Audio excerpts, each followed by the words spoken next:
Hi guys, welcome back to our channel Financeable. Today in this video I'm going to show you how to connect your XM trading account in your MetaTrader 5. To do so, follow some simple steps with me. First of all, open your MetaTrader 5 application, then click to File from the top left corner. From here, you can see Login to Trade Account. Click to it, then enter your login credentials of XM trading account.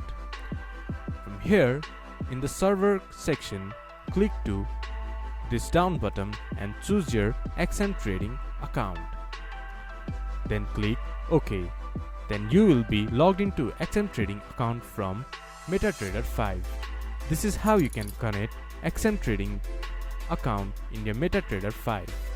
This much for today's video. If you guys find our video helpful, please leave a like and comment, and do not forget to subscribe our channel and hit the bell icon. I'll see you guys again in our next video. Thank you for watching.